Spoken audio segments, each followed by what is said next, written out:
Every new year begins with a lot of passion, excitement, and drive.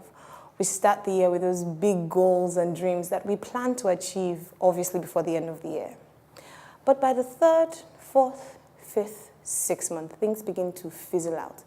And then by the end of that same year, we realize that we've not done half of the things that we wanted to do. The question we seek to answer today is why?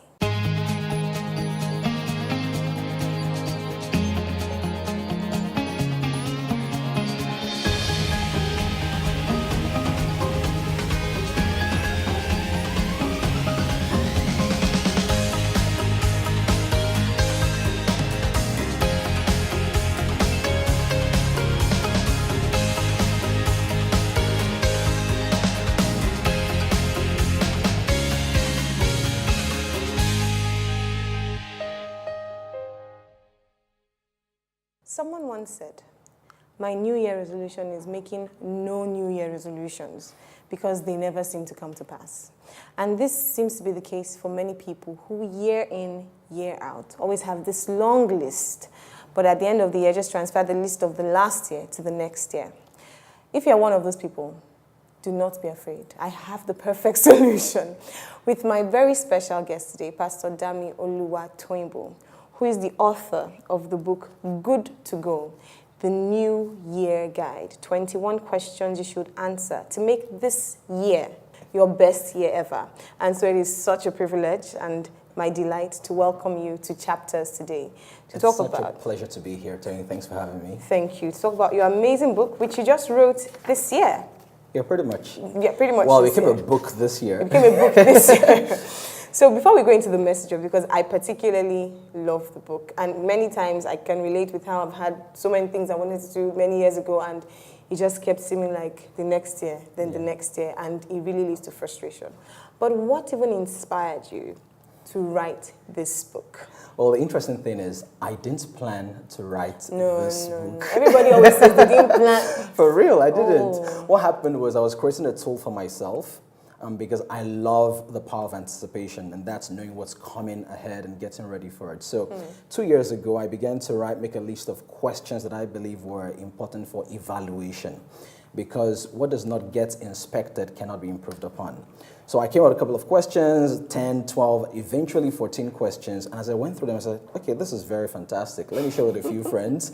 So I released the PDF of it online. And within, I think, something like 3 weeks, I got over 1,000 downloads. Wow. Yeah, and I was quite inspired myself. Which shows, again, that many people are going through this. Yes. So I said, okay, let me flesh it up. Let me make it more practical. Let me go beyond the questions to also creating context for the question, because the power of the question is in the context. So I did that, and voila. Good to go. Good to go. So was this a New Year resolution that maybe didn't come to pass some years ago and has finally come to pass this year? Definitely. We always have those things we carry over. We always have those dreams, thoughts, and ideas. And one of the things I had wanted to do was to release 3 books every year. But that's a major feat. Yes, and I think I'm on track to getting that done this year. Nice. So your second book is coming out very soon. When we get there. Yeah, so you can say it's actually a dream come true of sorts. But for me, I go beyond the resolution to the revelation. And that's having a why, because without a why, you can't fly.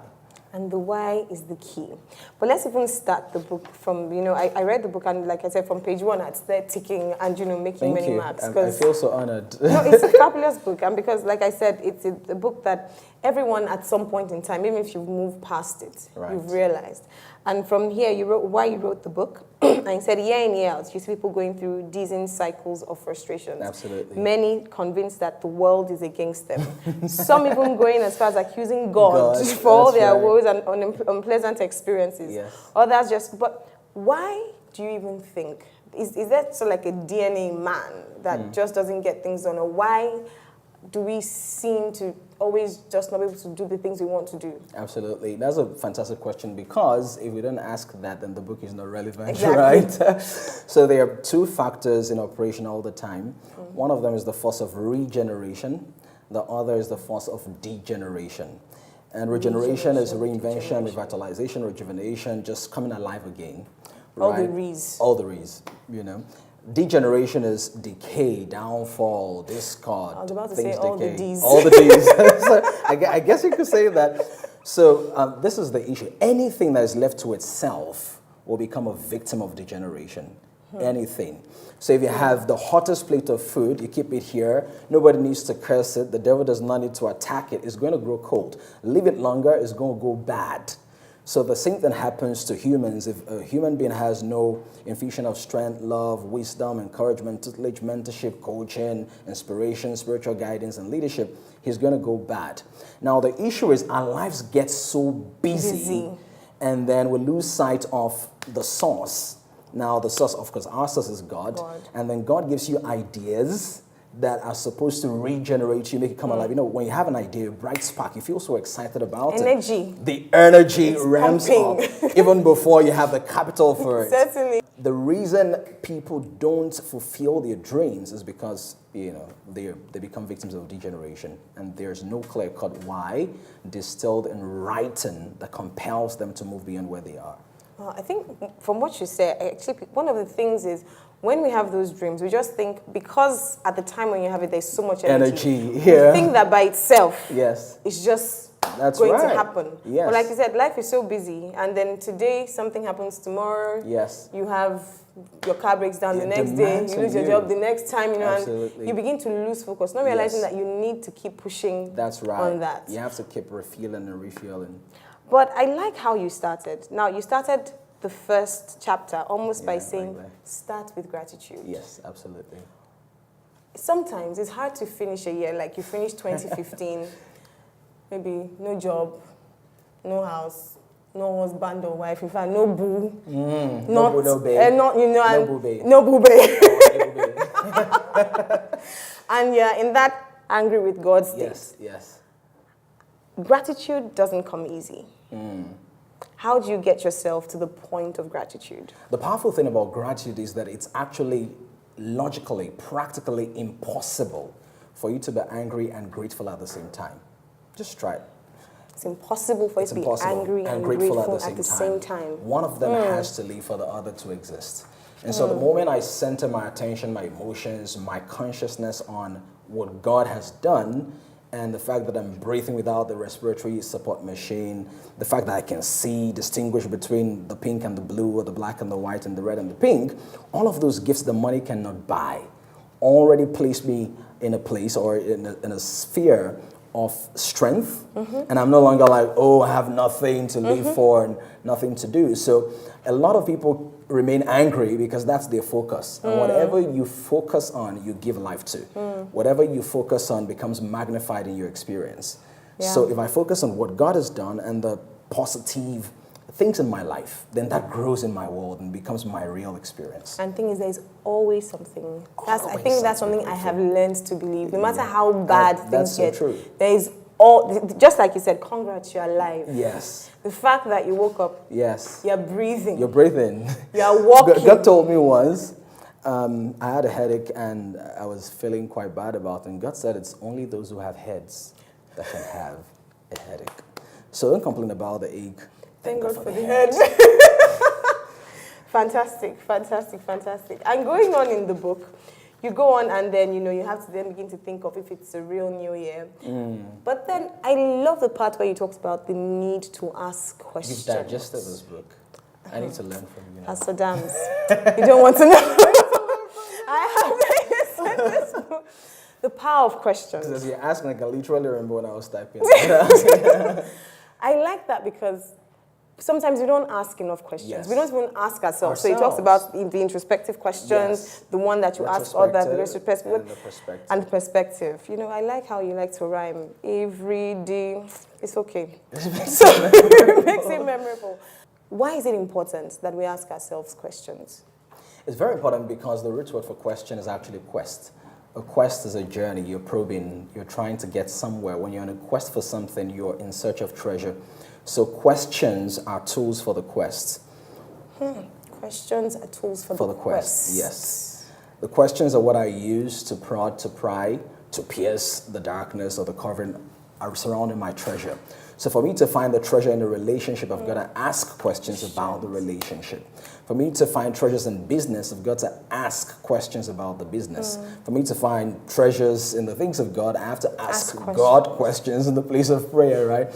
So that's important. And for you to find treasures in yourself. In yourself. You have to ask questions about yourself. That's so true.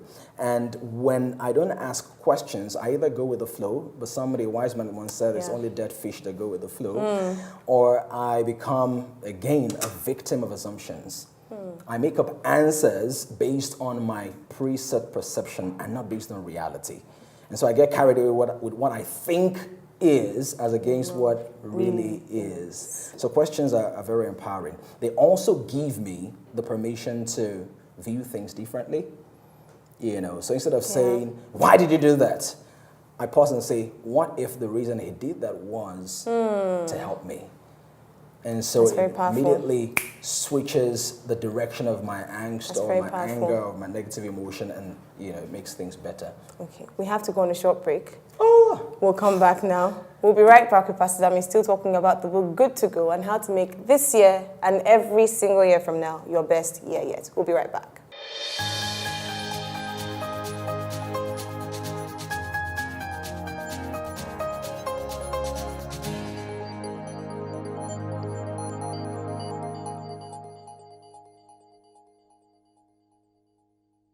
Welcome back to Chapters, and I still have with me Pastor Damilola Oluwatoyinbo, and we're still talking about how to make this year and every single year of your life your best year yet. And so I'll pick up from where we stopped, questions. Now, it's one thing to ask questions. It's another thing to ask the right questions. That's so true. What, in your opinion, what are the right questions? I believe the questions are contextual. So they vary from time to time, but there are three broad categories which I highlighted in the book.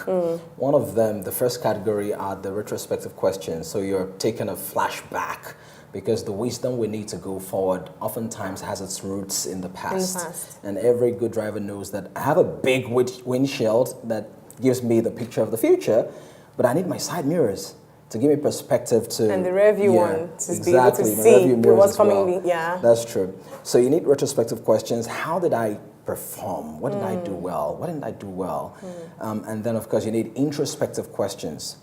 Where am I right now? And this actually means that you have to shut out distractions. You have to go away from what people have said or what people have thought about you or what they insist you are. But they insist you are. Yes, yes, because people like to fit you into... They just give you a label. Mold. Yes. Exactly. She talks too much. Label, stamp. Oh, he's proud. Stamp. Oh, he can only play soccer or football. Yeah. So you need introspective questions to be able to uncover some of those truths about yourself that are only reposed in your own spirit. And then you need also perspective questions. These are questions about the future. Where am I going? What would I do if? What do I hope to achieve when? And all of those kind of questions too. But when I was reading the book, it occurred to me that sometimes, do we really want to hear the answers to these questions? So they always say that the truth is bitter. Yes. And sometimes you find the answers and you're like, what? How do you handle the truth? Because the truth is, man, the truth can be harsh. I understand. And man sometimes does not. I mean, you ask the question why, and then you have to tell yourself, okay, maybe I'm lazy. I think the truth about the truth. The truth about the truth is that you can't handle the truth. So you let the truth handle you. Okay, explain that. The truth about the truth is you can't handle the truth. For you to handle the truth will mean that you are holding it within the context of your own experience and that you might deform it. But you let the truth handle you, let it work on you, let it shape you, let it chip some things off, let it knock some things off, let it chisel you into shape. The truth will never change, but you can change into the likeness of the truth to make the most of the truth you're changing into. That sounds philosophical. Gosh, the truth will never change, but you can change into the likeness of the truth to make the most of the truth that you are changing into. You sound like you're rapping now. I think I need to make a track out of that. So let's get a bit practical. So if one of your friends tells you, Tony, I actually think that you need this totally hypothetical. I actually think that you need to be more outgoing. I sort of get the feel that sometimes you're so into yourself because of course, responsibilities, the many hats you have to wear, your dreams, your goals, your plans, and all of those kind of things. Now, you can either react to it. So what do you mean? Do you know what I'm going through? Which is, yeah. Or you can respond to it. Reacting to it is you trying to handle the truth. Okay. Responding to it is you allowing the truth to work in you. So reacting is that I would just literally get defensive, defense mode, and I was like, no, what do you mean? Yes. So what would a responding action or reaction, or responding Well, first thing is answer going to be? be, oh, really? Is that so? Okay. Yes. So Oh, yeah, really? at least accepting do you really it. think so? Yes, you give us some room to dance around, but not everything that dance around will stay around. But at least you embrace it. And then you could say, one of the things I do, one of the things I do? What? So you would tell me that, I'll say, oh, really, is that so? Tell me more. Okay. And then when the person will either blush or chuckle, or now chuckle, or go like, yeah. No, I was just joking or whatever. But then what that does is that it allows a growth experience. Yeah. The person knows that I can give you, one of the redefinitions I'm making in my own life is the feedback is a gift. It is. It is a gift. And it's necessary that we even constantly try to get feedback. Exactly. One of the things I've done also is to empower certain people in my life. Oh, right. Yes, to give me feedback. That if there's anything I'm doing that you're not cool with, or you think I need to reinspect or check out again, do let me know. I've empowered you. So when people feel like they have permission, then guess what's going to happen? They're going to support our mission. Yes, certainly. But these are people that you must trust. Of course. And you must trust that they will not use that permission to just... Against you. Scatter the mission. Yeah. To scatter the mission. True. Because and then, of course, you have your own filter as well. Exactly. You have your sieve, and so you don't accept whatever Tom, Dick, and Harry say, because they might be looking through colored glasses or through shattered glass, which will distort the image they're looking at. And like I've learned sometimes, it's easy to judge or make assumptions from the outside when you're not in the person's life. So it's easy to say, you're not this and you're not that. Why didn't you do that? You never know the so many things that surround their lives that make them that way. True. But sometimes that feedback is good so that they themselves can rethink, okay, but you don't really have to be so dramatic. I mean, but that's good. One of the questions that I liked, which I saw, was question number 6 in the retrospective one. And he said, based on my experiences and encounters over the past and previous years, who do I need to forgive? And the thing about forgiveness is sometimes it's such a deep... It's very deep. Deep, and especially for we Christians. Yes. You are very born again. In your mind, you are so walking in love. There's no need to. In fact, there is nobody that has hurt you. And all they need to do is just call someone's name. You built such a wall. Yeah. And sometimes, and it could be a parent. Yes. And the things that they've done to you over the years. Yeah. How do you begin to tackle the issue of forgiveness? Because I think a lot of people are held up in that space where they don't realize that unforgiveness is holding them back from a lot of things. Yes. How do you tackle that? The thing about forgiveness is that it's a very personal thing. Very. We get hurt. It is real life. If you're going to live amongst men, you will be hurt. By men, I mean generic men, women, boys, girls. Yes, certainly. You will be hurt. You will be disappointed. You will be upset. You might be abused. I mean, these things are real issues. Yeah. We get to talk to people in private circles and in bigger circles, and they tell you things that have happened. Yeah. Now, what's worse than being hurt is being harmed.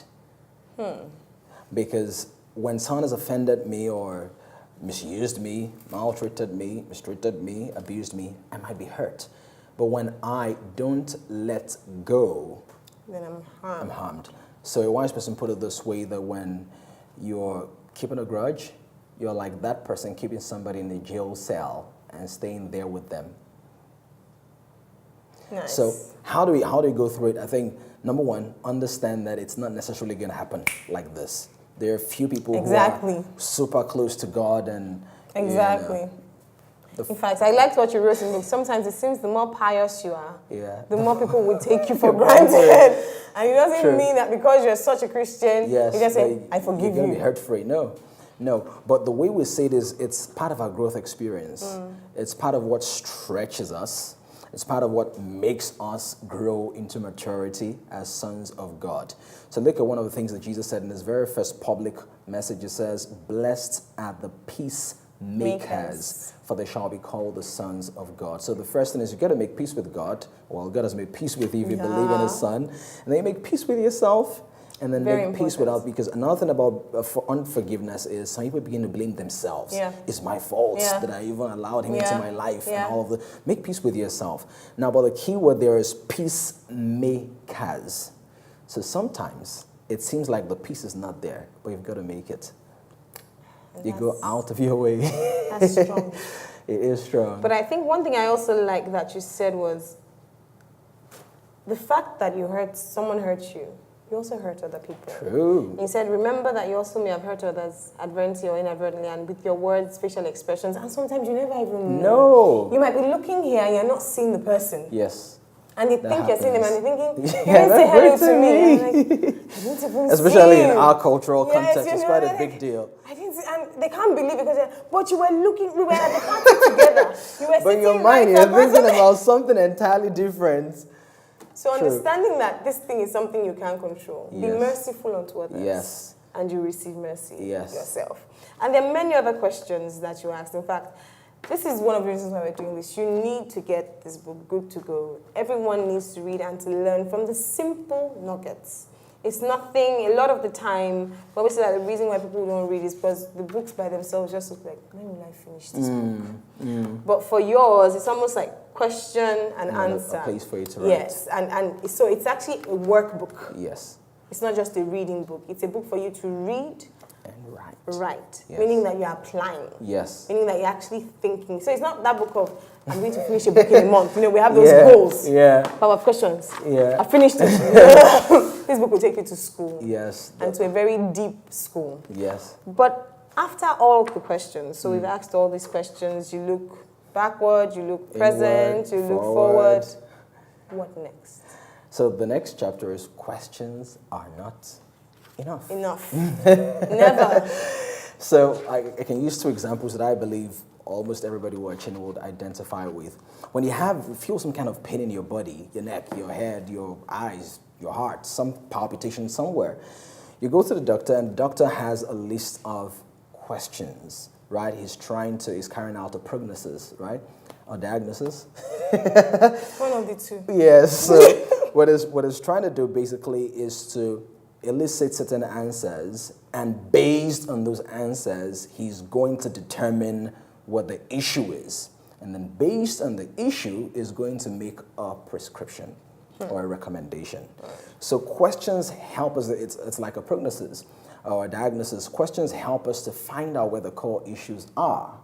So that when we know what the issues are, we can know what the prescription will be. If you don't know what the problems are, then you don't know what the solution is.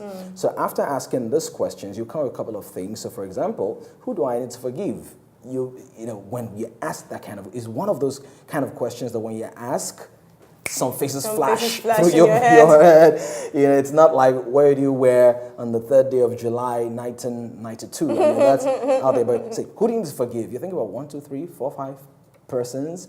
Yeah, so the questions themselves are a tool. Remember, the questions are a tool for the quest. Yeah. So after you've gotten the answers, now the next thing is, what is the strategic implementation plan? And we'll talk about that when we come back. We'll be right back.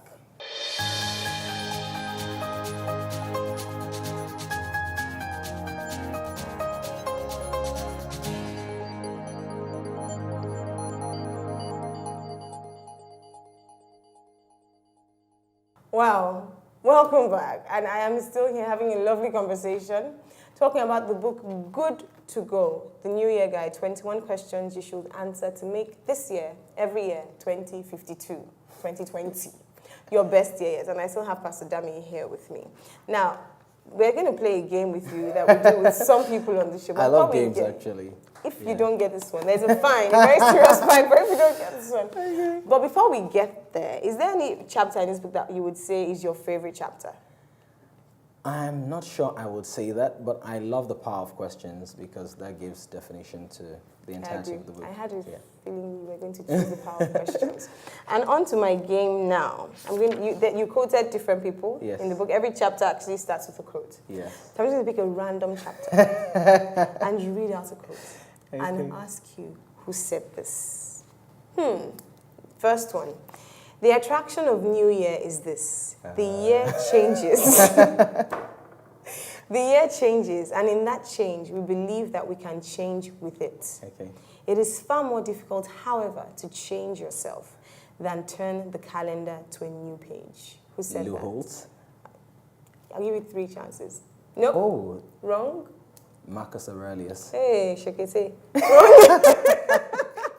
Wrong. Wrong again. Oh my gosh. Can you give me hints, like the first letter or Okay, the first the letter name of each starts name? with J, the surname starts with H. Is the name of the character in the Bible. Oh, James, of course. You even missed it. Joseph. Joseph Hoffman. Okay, so Moving on to the next that was one. really bad. That Okay, was totally bad. let's try another one. The thing was, I was writing different books at the same time, It's so I got okay. my quotes mixed up. Okay. Yeah, exactly. So you should get this one. Okay. When you arise in the morning, think of what a precious privilege it is to be alive, to breathe, to think, to enjoy, to love. That's Marcus Aurelius. Woo! Yes. The third So let's one. neutralize the first one. Well, you get ice cream for that. And the final one, I love this one. You should get this one because I think this is quite popular. You are not the accidental whim of a careless creator experimenting in the laboratory of life. Yeah. You were made with a purpose. Yeah, Ogmandino. That one is simple. Yes, you got it. One last one. Okay, I This have my one. own question for you. Holy Ghost. No. Yeah, my It's- question you don't get to ask questions. is about the most important book, yeah. So, the one who asks questions doesn't miss his It's an way. African proverb. Yeah, I was waiting to hear what you would say. Oh my gosh. I was Okay. waiting to hear maybe you would Yeah. call him. Oh, nice. So I got like 3 out of 4 Yes, or you something. did. Okay, Very that's nice. brilliant. So Good I have my one. own question for you. Okay. It's out of the greatest book ever. The Bible. The Bible. So what is the middle name of the second cousin of the third friend of Goliath's first auntie? Seriously? Yeah. Like, seriously. Like, what is the name of the last first auntie? Just joking. Nice one, nice one. I was really okay. I'm really thinking about like, okay, first there should friend. be everything. In my head, I was ready to connect to you. Let me see Okay, how let me see deep if I can work that I it. You should have said it in tongues. Next time, You see. I'm ready for it. But it's Okay, been cool. so good having you I've here. enjoyed myself thoroughly. Thanks And for on a having me. final note, what is the most important thing? There are so many things in this book. What is the most important thing that you think people should just take away, that takeaway message from the book? Life is a process. Questions are markers on the journey, and take a step at a time. You'll grow there, not just go there. Life is a process. Questions are markers on the journey. Take your time. You will step. grow there Yes. and not just Go go there. Fantastic. And on that note, I just want to say thank you for being our very special guest. It's been, I've had fun. Thank you. I've had so much I'm fun happy and to we've hear learned a that. lot. And so where can people get the book? They can get it on Amazon.com, Okay. Amazon.co.uk, all the expressions of Amazon that you have. And if you'd like to Fantastic. get the copies in Nigeria, just go to my website, www.askdami.com. AskDami.com. And Yes. they can ask you any questions. ASKDAMI. Fantastic. They can ask you any questions. Yes. You guys really need to get this book. It would let you ask those questions that would change your life. Thank you so much for being a Thank guest, you. Kasami. Thank you.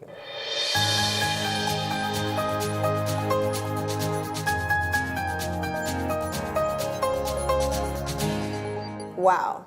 This has been such an enlightening episode, talking about the book Good to Go with Damilola Oluwatoyinbo.